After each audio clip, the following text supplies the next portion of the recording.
process. God is our Father, we are His children. Most ideas are simple. That is the keystone of the arch. All right? In other words, we're not running the show, and through that arch we're going to pass into a freedom and happiness. Now it says, when we sincerely took such a position, all sorts of remarkable things followed. We had a new employer. Being all-powerful, He provided what we needed. He didn't give us what we wanted. He provided what we needed, if we kept close to Him and performed His work well. Established on such a footing, we became less and less interested in ourselves, our little plans and designs. More and more we became interested in seeing what we could contribute to life. As we felt new power flow in, as we enjoyed peace of mind, as we discovered we could face life successfully, as we became conscious of His presence, we began to lose our fear of today, tomorrow, or the hereafter we were reborn. What did that paragraph just cover? The promises of the third step. There are more than 12 promises in AA. You have just covered the promises of the third step right there. We were now at step 3. Now, some of you have already taken the third step. Some of you never had. Nobody knows who did which. So if you would, let's join hands and make a circle. Leave your books and recite after me, if you will.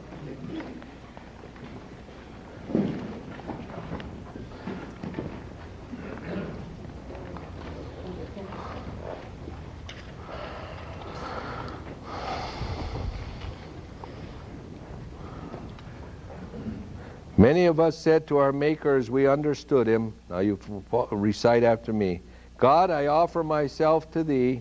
God, I offer myself to Thee. To build with me. To build with me. And to do with me as Thou wilt. And to do with me as Thy will. Relieve me of the bondage of self. Relieve me of the bondage of self. That I may better do Thy will. That I may better do Thy will. Take away my difficulties. Take away my difficulties. That victory over them. That victory over them. May bear witness to those I would help. May bear witness to those I would help. Of Thy power. Of Thy power. Thy love. Thy love. And Thy way of life. And Thy way of life. May I do Thy will always. May I do Thy will always. You have just now completed the third step of the program of Alcoholics Anonymous. It's that simple.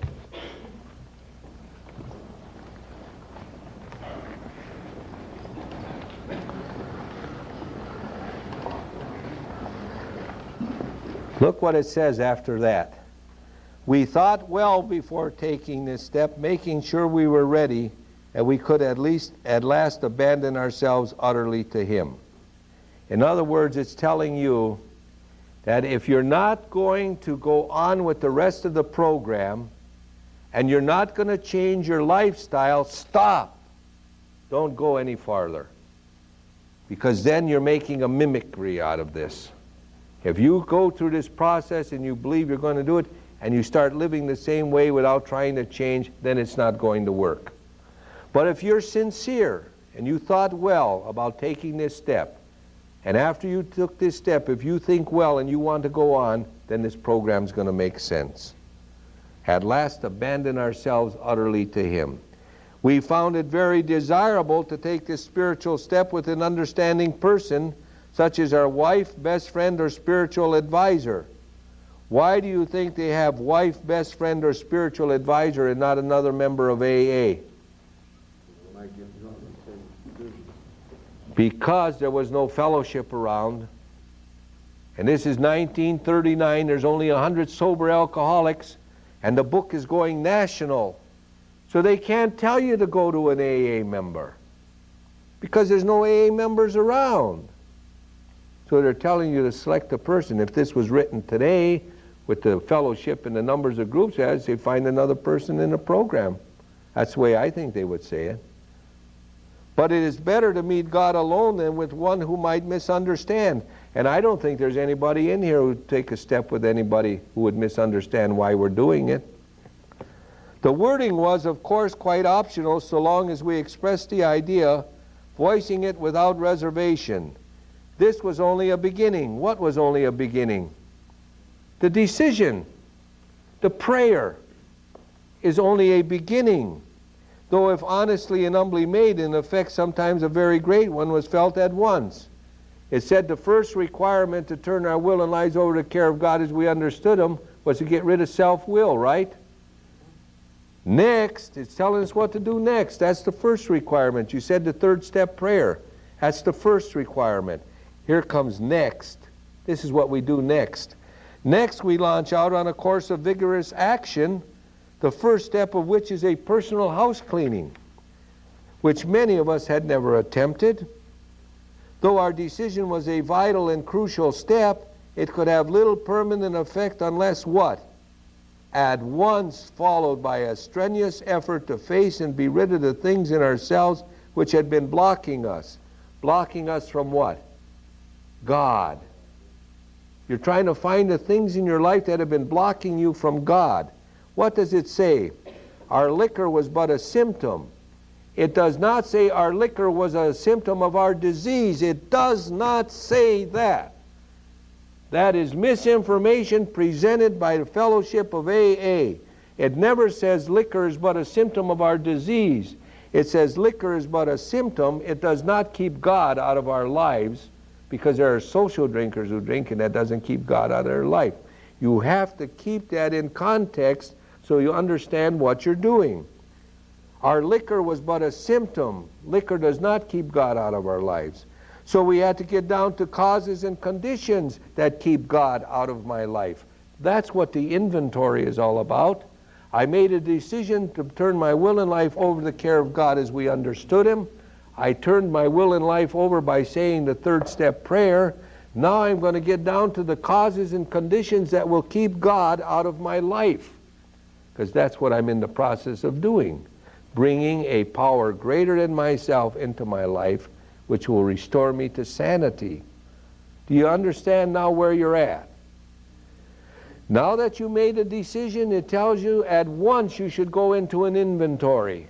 And we'll go through the process of doing an inventory in here, and you'll get all the groundwork laid out, and those of you who want to become sincere members of AA will go on with this program. It is not difficult. The first thing you have established here is what? There is no time frame to the steps. It is totally dependent on when you make a decision to turn your will and life over to the care of God as we understood Him. The sooner you do that, the sooner you go through the steps. That's what determines the time frame in here. Not how long you're sober. It's when you decide you want God in your life. With that explanation, we'll close this session for now.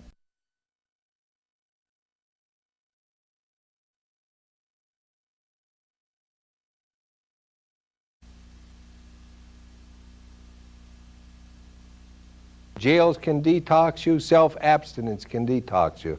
Average 72 hours, alcohol is out of your system. You're not suffering from the physical disease anymore. You're dealing with the can't quit obsession, the mental phase of our illness. That's what AA is designed to treat. You now commenced upon the process of relieving yourself of the mental obsession. And how is it going to occur? A personality change sufficient to recover from alcoholism. By going through these steps and bringing a power greater than ourselves into our life, we're going to get the personality change necessary to recover from alcoholism. We're going to be released from the can't quit obsession. That's all the steps are designed to do, through a power greater than ourselves. We just completed step 3, and it told us in step 3 that our liquor was but a symptom. That did not keep God out of our lives. So we had to get down to causes and conditions and find out what causes and conditions kept God out of our life. If you want a very simple word that keeps God out of our lives, most people refer to it as a 4-letter word: sins. Those of you that have a religion, that's a violation of God's laws, all right? And a lot of people say, how about fear? Fear is a lack of faith, a lack of God. That's contrary to God's law. Therefore, we started upon a personal inventory. This was step 4. A business which takes no regular inventory usually goes broke. Taking a commercial inventory is a fact-finding and a fact-facing process. It is an effort to discover the truth in stock about the stock and trade. One object is to disclose damaged or unsaleable goods to get rid of them promptly and without regret. If the owner of the business is to be successful, he cannot fool himself about values. Now, Bill Wilson wrote the fourth step inventory as how? Made a fearless, right? Searching, fearless, moral inventory of ourselves. How did he cover those words in here? Let's look at, see how Bill writes. Taking a commercial inventory is a fact-finding. What is that? That's searching. So write searching above fact-finding. Fact-facing. Fearless. You start facing the facts. It is an effort to discover the truth about stock and trade. Truth is moral. So in other words, he has covered the fourth step with other words. And that's why so many people be confused about some of the things he writes about. He uses different words that mean the same thing. Says, we did exactly the same thing with our lives. We took stock honestly. First, we searched out flaws in our own makeup which caused our failure.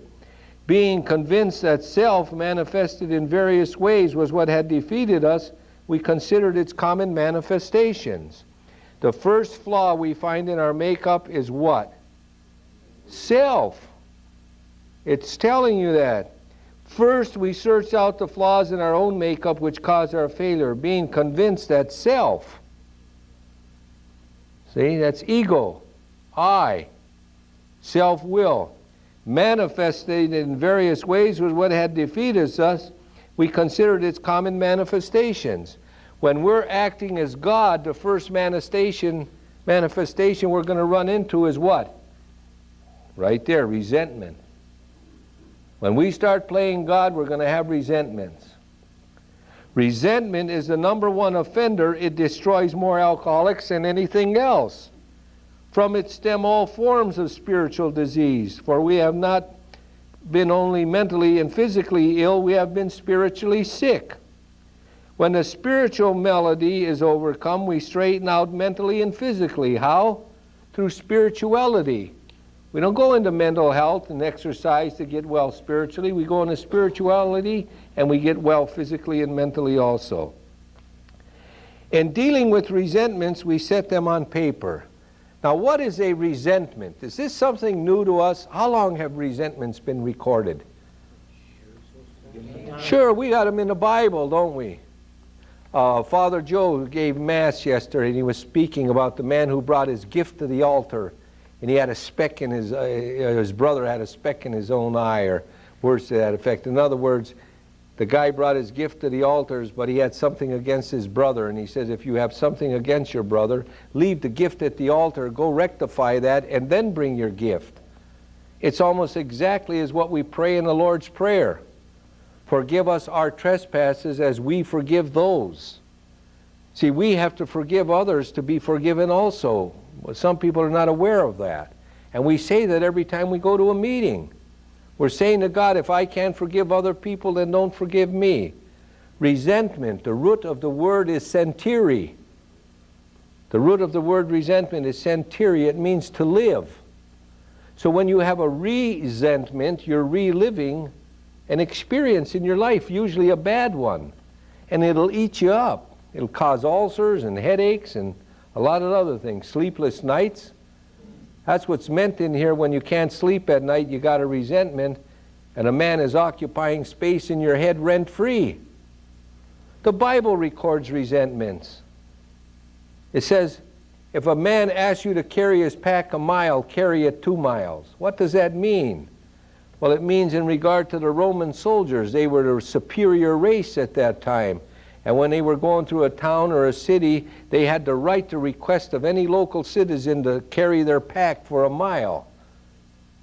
And Christ, knowing that would create a resentment, said, if you're asked to carry the pack a mile, carry it the 2nd mile on your own. If a man slaps your cheek, turn the other cheek. That refers to people doing some harm to you. Turn your head and let them harm you again on their own. It's resentments. They eliminate resentments, because resentments is the number one offender. I had resentments. I had a brother, my elder brother. My dad died when I was a year old. I was in jail on a DWI again. I called him up. I said, Frank, I'm in jail. He said, what's new? I said, come and get me out. He said, why should I? I said, because you're my brother, you're supposed to. See, I want to tell him how to spend his money. I'm God Almighty, right? He said, you'll still be my brother whether in jail or not, and I didn't get out. Boy, there's a resentment. How do I know when I have a resentment? How do I know when I have a resentment by anyone in here? You will hear it in the conversation.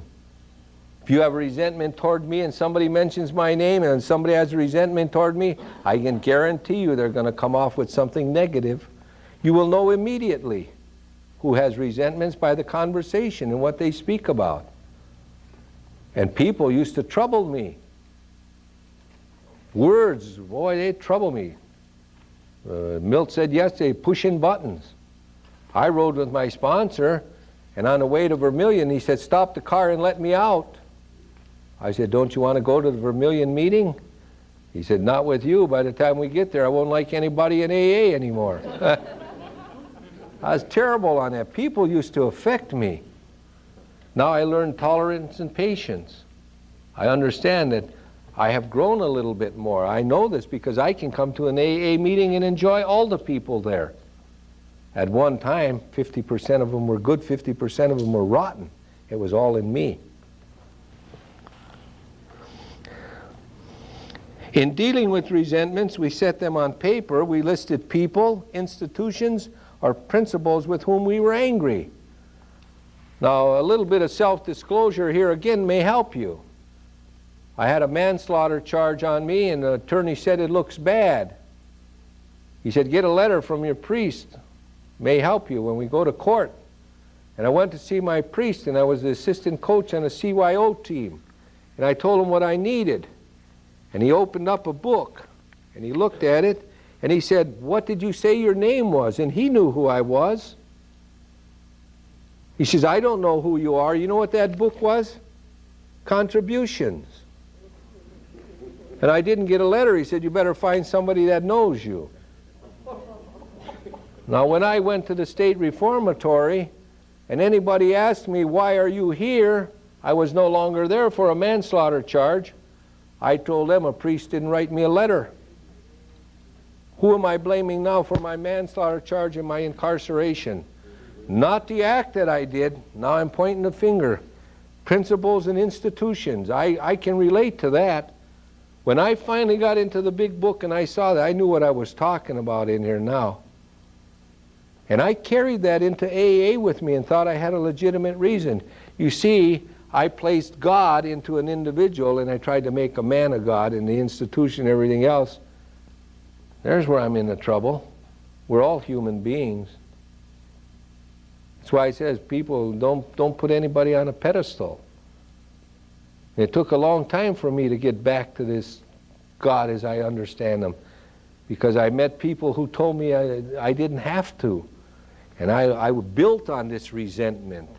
And it allowed anger. You know, when I first came to AA, there's people still living who will tell you, I would not stand for the Lord's Prayer. For me to be speaking as I am now, you know there's progress in this program. I would not stand. They would ask the friends that were with me, how come your buddy doesn't stand? They say he's shy. Yeah.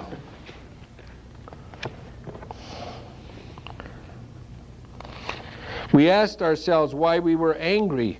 In most cases, it was found that our self-esteem, our concept about ourselves, self-esteem, our pocketbooks, and they don't mean we run around with purses, they meant wallets. All right? Our ambitions, our personal relationships, including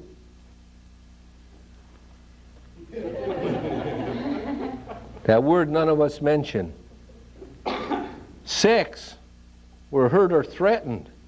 So we were sore, we were burned up.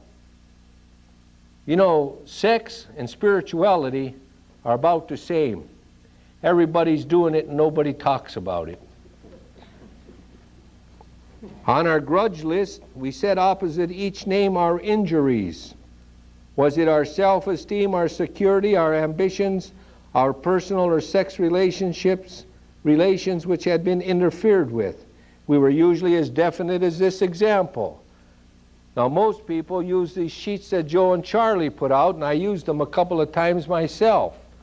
I stopped using them because I found out people were no longer taking inventory. They were playing X's and O's. It was so evident, and put an X here and O, and I asked one man, what's an instinct? He said, I don't know. I said, you got it checked off. He made it too simple. So I went back to doing our own inventory and put down in the name on a piece of paper, I'm resentful at Joe Blow. Why am I resentful at Joe? The cause. Because he didn't loan me money when I wanted it. What did that affect? It affected my self-esteem. He made me feel bad about myself. All right? My sex relations. I didn't have enough money to pay the bill. My wife and I got angry, argued. Whatsoever it goes, it's self-explanatory. It's not difficult to do. We'll know why we're angry at somebody. It usually has to do something with expectations. You know what expectations are, don't you? That's something we expect to happen before it does. A lot of people suffer. A lot of people come to AA and they have expectations that because they come to AA, they're never going to have to get a job. Just everything's going to be beautiful. They're never going to have an argument. They're never going to get sick. And when it happens, they can't contend with it. A man, I'll give you a little story of expectations. It's not a bad story. A man came in the office one morning, and a man who owned the company was sitting behind his secretary's desk. He says, where's the secretary? He said, I fired her.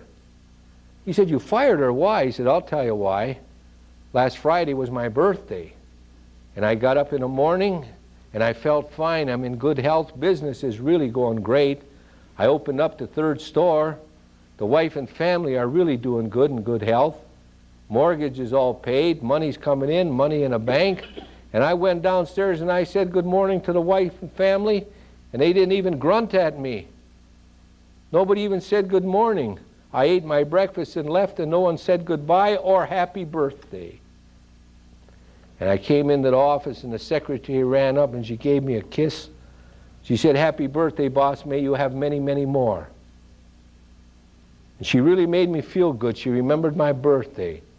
And she suggested that because it was my birthday, all the work was caught up, she would take me for lunch. So we went to lunch and had a couple of martinis. And she suggested that the work was all caught up, might as well go to her apartment for the rest of the afternoon. He thought it was a good idea. We went to her apartment. She fixed me a martini and said, excuse me, while I get something a little more comfortable on. And she went into the bedroom. And she came out 2 minutes later with a birthday cake, candles all lit up, my wife and children behind her, and there I sat on the couch with nothing on but my socks.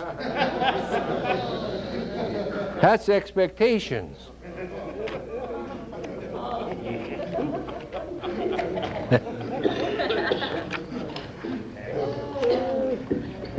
We went back through our lives. Nothing counted but thoroughness and honesty. Now underline that. Nothing counted but thoroughness and honesty. When you take a fourth step inventory, nothing matters but thoroughness and honesty. You can only take a fourth step to the best of your ability. And when you come in here and you're new in the program, you're not going to have the ability to do a fourth step that you will have after years of sobriety. You're going to grow in understanding and effectiveness. If you're thorough, it is not my job as a sponsor or a counselor to try to create guilt in you. You can only confess to what you know. It's nobody's job. Here's the old line you hear so many people say, well, I don't ever remember being a thief. I don't ever remember stealing. And the first thing some AA will say, you know, this is the most familiar one. Oh, no? How about the time you stole from your children and your wife? The man's not aware of it. He can't confess. Maybe a year from now he'll say, You know, I took a 4-step inventory and I found out that I really wasn't thorough. So he takes care of it that day. He recognizes that. So what's he going to do after he recognizes? A year later, he's going to start giving more time back to his family. You see what I'm saying? Thoroughness and honesty. I want that brought up because we're going to come back to that again in the 5th, and you'll see why. But a 4-step inventory. How many people in here believe you do a 4-step inventory one time and that's it? Just one? Don't be afraid. I was told that if you didn't do a 4th and 5th step to the best of your ability, you know, or thoroughly, that you were going to get drunk if you left something out. You can't confess to something you don't know. Let me read you something here.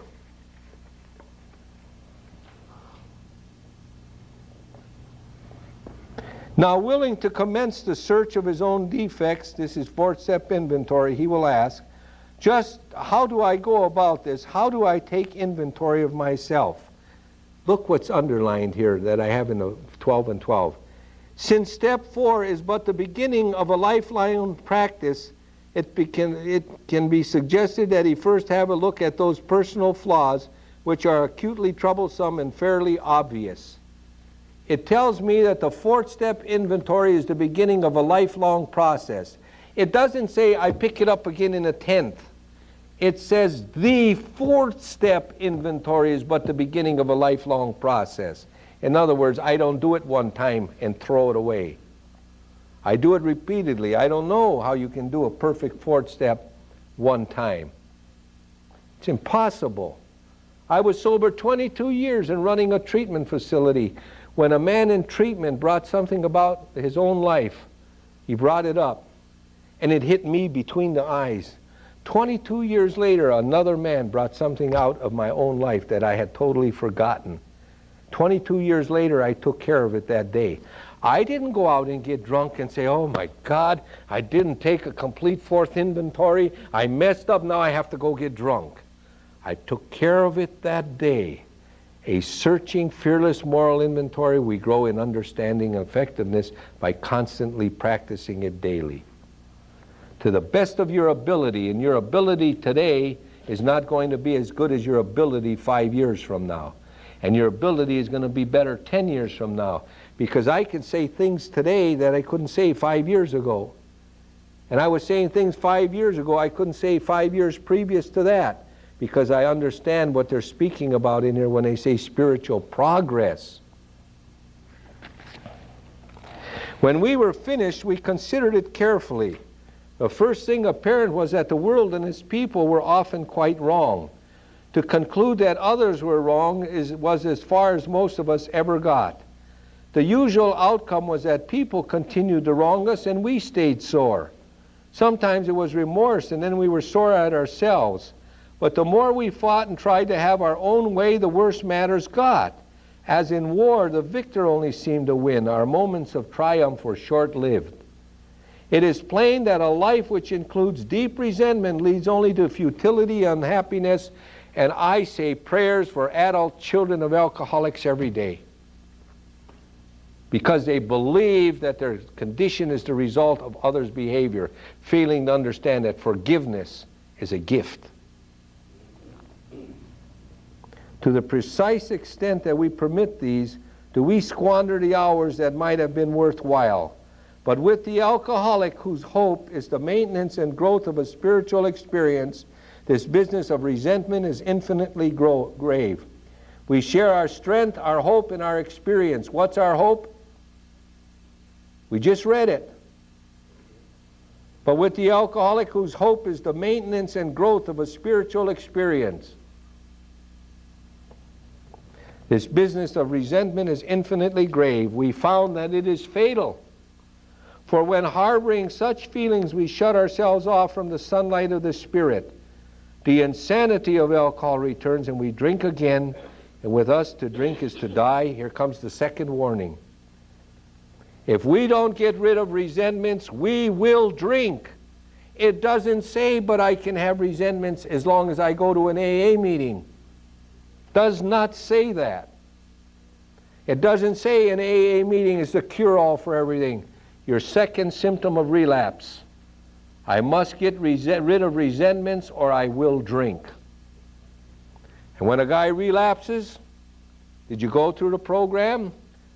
Were you of help to others, or were you just attending meetings? Did you think this was a social club? Did you get rid of resentments? No. That's why you drank, not because you didn't attend meetings.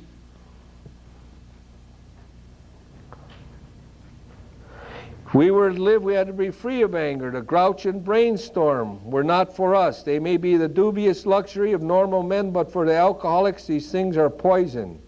We turn back to our list of what? Resentments. For it held the key to the future.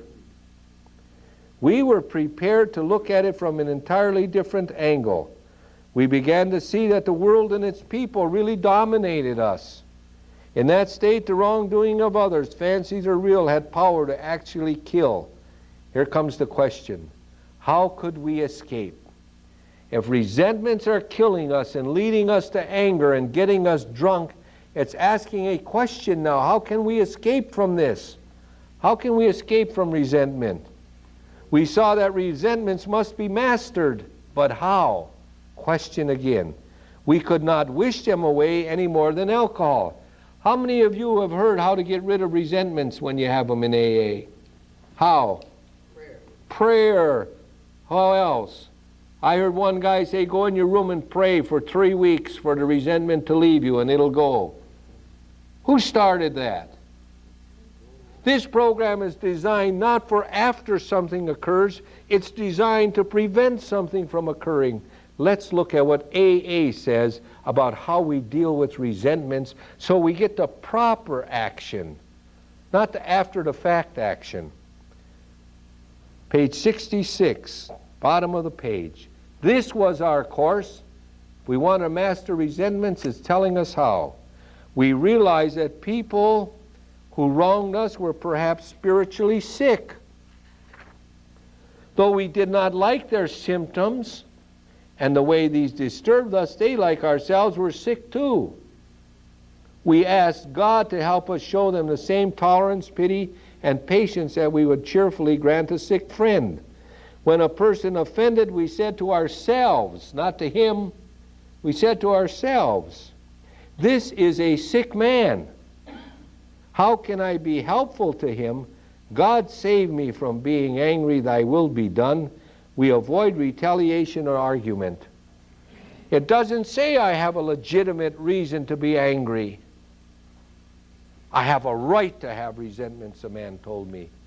And another man who was in a program about 8 years before me led meetings. And he was speaking meetings for about 11 years. Leading meetings. Standing up before groups of Alcoholics Anonymous and influencing the young people in there. And his statement was something like this. All my life I have had resentments, and there's no alcoholic in AA going to tell me I can't have them anymore. See? Now, how many people did he influence with his years of sobriety? The 12th year he was drinking, the 13th year he was dead. How many people did he influence saying it's all right to have resentments, but go to meetings, it's all right? See, he started drinking and he died. Why was he in AA? For an ulterior motive? I don't know. But I know he was going contrary to the program. And a lot of that contrariness affects other people in treatment. Why, if Joe can stay sober with him, why should I get rid of him? See how another person can affect your life with misinformation? I used to come to AA and the fellows I ran with, we did battle. How about that prayer, it's in the book on 552 about resentment? We're talking about 164 pages. We're not talking about individual approach, we're talking about the AA way approach.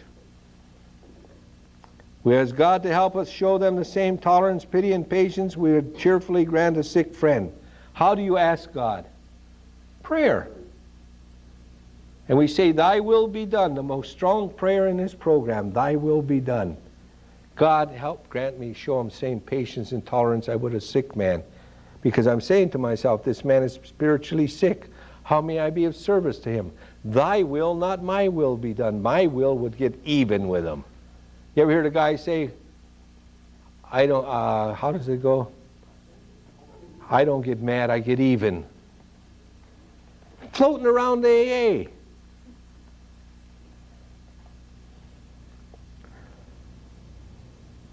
We avoid retaliation or argument. We wouldn't treat sick people that way. If we do, we destroy our chance of being helpful. We cannot be helpful to all people, but at least God will show us how to take a kindly and tolerant view of each and every one. You practice that long enough, and someday you'll be just like me. The people in the groups won't affect you. You'll be more calm. Referring to our list again, putting out of our minds the wrong others had done, we resolutely looked for our own mistakes. Where had we been selfish, dishonest, self-seeking, and frightened? Though a situation had not been entirely our fault, we tried to disregard the other person involved entirely. Where were we to blame? Question. The inventory was ours, not the other man's. When we saw our own faults, we listed them. We placed them before us in black and white. We admitted our wrongs honestly and were willing to set these matters straight. You see where the inventory came from, the statement, take your own inventory? Right there. That doesn't mean when I come to AAA, nobody can give me direction in the program. I went to a meeting one day and I told a man, I said, look, Joe, I think if you continue doing this, you may get drunk. Take your own inventory. Don't get into my program. I'm not taking his inventory, but if I'm going to stay sober and I found a way of life and I want to share it, I should be able to. But when you're doing your fourth-step inventory and you're looking at causes and conditions, it asks you, where had we been selfish, dishonest, self-seeking, or frightened? Though a situation had not been entirely our fault, we tried to disregard the other person involved entirely. Where were we to blame? The inventory was ours, not the other man's. In other words, they're telling you, don't shift the blame. We want to get rid of the other, pointing the finger at other people, places, and things. Look at myself. Why? I'm to cleanse myself. I can't cleanse other people. Get rid of my garbage. The other man has to deal with his own. We admitted our wrongs honestly and were willing to set these matters straight. Notice, here comes the second part of our inventory. And you'll notice our inventory deals in three categories: resentments, fears, and sexual conduct. That's the three categories basically they've zeroed in on. Covers a multitude of sins. When you go into steps 8 and 9, you will see steps 9 for the director men's are set on the same ground rules.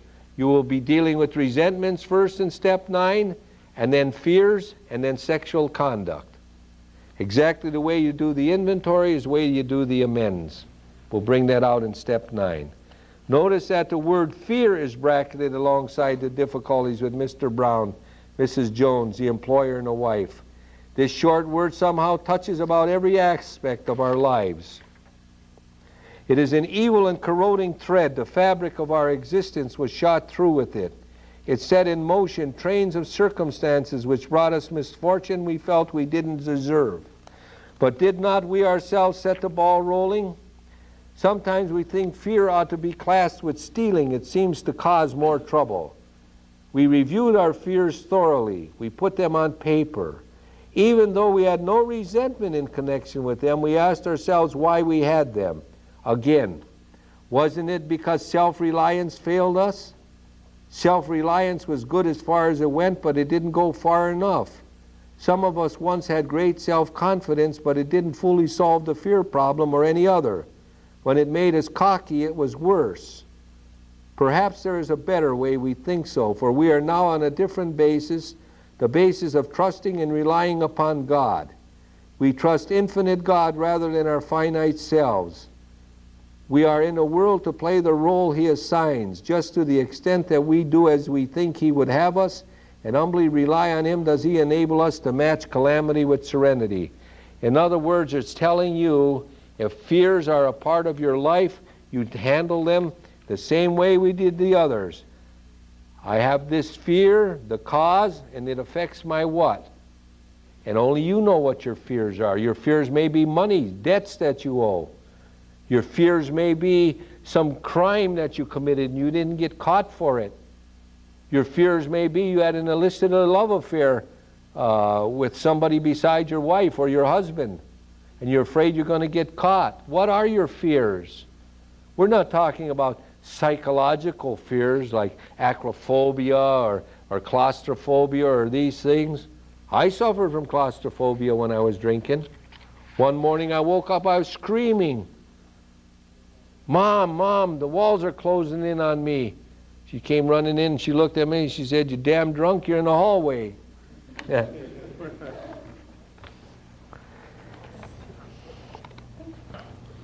Now, what does it say? In order for us to get rid of fears, we start depending upon God, right? It says we never apologize to anyone for depending upon our Creator. We can laugh at those who think spirituality the way of weakness. Paradoxically, is the way of strength. The verdict of the ages is that faith means courage. All men of faith have courage. They must trust their God. We never apologize for God. Instead, we let Him demonstrate through us what He can do. We ask Him to remove our fear and direct our attention to what He would have us be at once we commence to outgrow our fear. We never apologize to God. A person said to me, "Well, God is a dependency. It's a crutch." Well, I said, if you have a broken leg, wouldn't a crutch help? Yeah. And I said, God may be a dependency, but you know what I have found out since I brought God into my life? It's a creative dependency. Created a whole new world for me. And that's all I can tell you till you discover it for yourself. Otherwise, I'm just reciting. This is an experience you're going to go through. You've started the process this morning with the third step. Go on with it. Be truthful about it and you'll see. Now about, you know that word? Sex?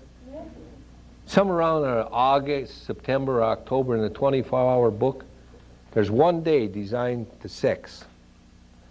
And as many years as I have been in a program and gone to discussion meetings, whenever we have covered that subject, sex, it was totally mishandled. People laughed and they giggled and they shied away from it and everything. And it's creating more problems than anything we have in a program. We're going to cover some of the issues that you're going to see. The information you're getting is contrary to what AA says. And it's in regards to relationships. There's people who come into this program who are single.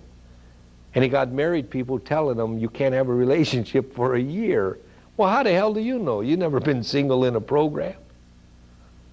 Got to be careful what you hear in here. Now about sex. Many of us needed an overhauling there. But above all, we try to be sensible on this question. It's so easy to get off track. Here we find human opinions running to extremes, absurd extremes perhaps.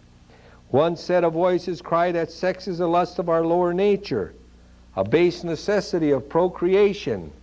Then we have the voices who cry for sex and more sex, who bewail the institution of marriage, who think that most of the troubles of the race are traceable to sex causes. They think we do not have enough of it or that it isn't the right kind. They see its significance everywhere. One school would allow a man no flavor for his fare and the other would have us all on a straight pepper diet. We want to stay out of this controversy. AA neither endorses nor opposes any causes. We try to stay out of controversy, right? What's the only controversy that's mentioned in this program? The controversy of sexual conduct. It says we want to stay out of this controversy. It's the one we talk about the most. We do not want to be the arbiter of anyone's sex conduct. We all have sex problems. We'd hardly be human if we didn't. What can we do about them? That's a question. Now let's see how they answer that question. We reviewed our own conduct over the years past. Where had we been selfish, dishonest, or inconsiderate? Whom had we hurt? Did we unjustifiably arouse jealousy, suspicion, or bitterness? Where were we at fault? What should we have done instead? We got this all down on paper and looked at it. I'm going to tell you the experiences of another man. Won't mention his name. Aroused jealousy, sexual conduct, creating problems, selfishness, self-centeredness. The man woke up one morning and his wife said she didn't feel well. And he said, "That's all right, honey. I don't have to work today. I'll take care of the kids in the house. You just stay in bed and take it easy till you feel better." And he got up that morning and he made breakfast for the children and he made breakfast for his wife. And he took breakfast into the bedroom. "Here you are, honey. Breakfast."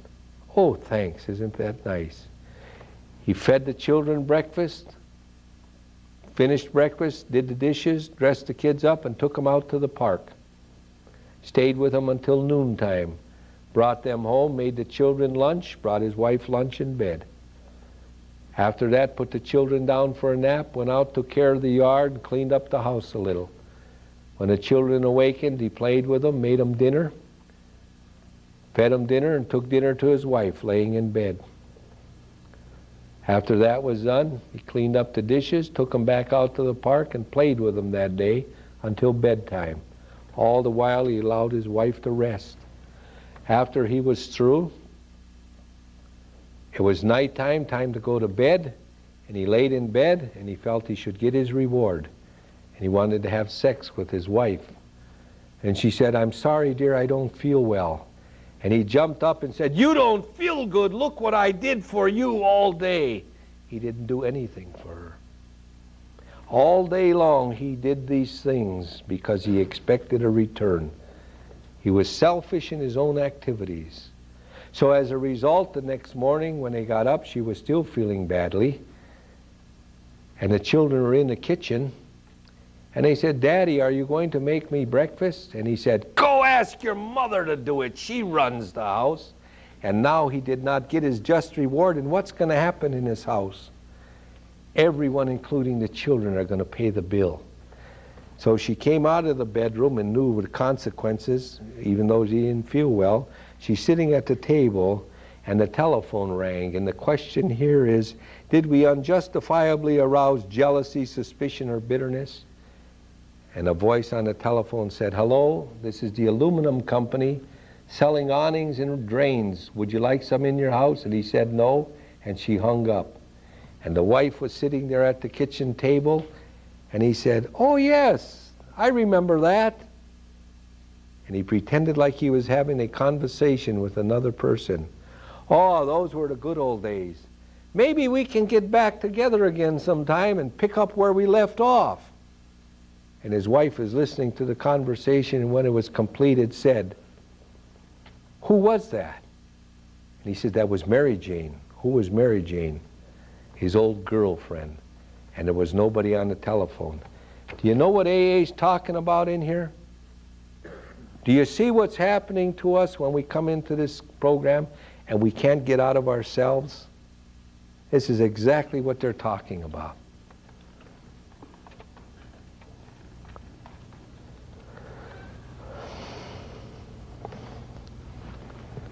In this way, we try to shape a sane and sound ideal for our future sex life. We subjected each relation to this test. Was it selfish or not? We asked God to mold our ideals and help us to live up to them. How do we ask God? Through prayer. God, help mold new ideas for my sexual conduct. We remembered always that our sex powers were God-given and therefore good, neither to be used lightly or selfishly, nor to be despised and loathed. Sex is not a dirty thing. It's gone about properly. Whatever our ideal turns out to be, we must be willing to grow toward it In other words, it's not going to happen overnight. You notice spiritual progress rather than spiritual perfection, new ideals about our sexual conduct. We must be willing to grow toward it. It doesn't say we make a decision and it changes overnight. We grow toward it. We may make some mistakes in the path. We must be willing to make amends where we have done harm, provided that we do not bring about still more harm. Provided that we do not bring about still more harm in so doing. In other words, we treat sex as we would any other problem. In meditation, we ask God what we should do about each specific matter. The right answer will come if we want it. God alone can judge our sex situation. Console, as soon as this page turns, counsel with persons is often desirable, but we let God be the final judge. We realize that some people are as fanatical about sex as others are loose. We avoid hysterical thinking or advice. Now you're praying for a new sex ideal, a new way to handle your sexual conduct. It says, a question is, supposing we fall short of the chosen ideal and stumble. In other words, we fall back into our old habits. Does this mean we are going to get drunk? That's a question. If we stumble and fall, does this mean we're going to get drunk? Some people tell us so, but this is only a half-truth. It depends on us and our motives. If we are sorry for what we have done, if we stumble and fall from our deals, if we're sorry for what we have done, and have the honest desire to let God take us to better things, we will believe we will be forgiven and will have learned our lesson. If we are not sorry, and our conduct continues to harm others, we are quite sure to drink. We are not theorizing. These are facts out of our experience. In other words, we've got the third warning now. Here comes our third warning to people who shall relapse. If my sexual conduct is harming someone in some way, and I don't stop it and make amends, I will drink. And it doesn't say, but I can go to AA meetings and do this, and I won't drink because I'm at an AA meeting. See, you have to get the distinction between the fellowship and the recovery. It says, if I make amends and stop, it's all right. If I continue harming, I will drink. There's your third warning. How does my sexual conduct hurt other people or selfish? If I'm a married man with a wife and family, and I'm going to AA meetings trying to stay sober, and I have a wife and 4 children who are dependent upon me, and I go off on a tangent, and I know my wife can be very jealous and possibly divorce me if she catches me with another woman, and I start 13-stepping in here and going out with other women and having a good time, I am very selfish, self-centered, egocentric, non-spiritual, because who's going to be affected if a divorce occurs? My children. They'll be without a father now because of that. These are things I have to start considering. If another person is married and they have a happy relationship, and I come in and I try to bust that up, I'm selfish and self-centered. I'm non-spiritual. I'm creating a problem. That sexual conduct is hurting someone else. All right? If 2 people are single and they get together in here and there's no consequences, I don't see where they're harming anyone else. We're adults. You can grow toward better things. But I don't understand wherever we got this idea that you can't have a relationship for a year. And usually it's married people who are going home and being taken care of every night that are telling the single people they can't do this. And if either one of the spouses died, they're the first ones out looking. Let's get real about this. You're not dealing with adolescents here. Sex education takes care in high school. We're living it now. But be careful. That's all I can say. Don't harm another person with your sexual conduct. And I can tell you this much I have learned over the years. When in doubt, don't. When in doubt, don't. To sum up about sex, we earnestly pray for the right ideal, again, prayer, for guidance in each questionable situation, for sanity, that's sound judgment. Sanity is sound judgment. And for the strength to do the right thing. If sex is very troublesome, we throw ourselves the harder into helping others. We think of their needs and work for them. This takes us out of ourselves. It quiets the imperious urge when to yield would mean heartache. In other words, it's telling you 12-step work in helping others can also help solve that situation. Did you ever hear about the 4 absolutes in here? Around this area, we still talk about the 4 absolutes. And it helps a lot. You know, the ancient mariners, before they had compasses, they used the North Star for direction. Because of the North Star, they could chart their course. They could tell where they were going and how to get back. And in the program of Alcoholics Anonymous, we had 4 North Stars. At any given time, we could tell where we're at and how to get back. Honesty, purity, unselfishness, and love. Those are the North Stars of AA. Use them, they help.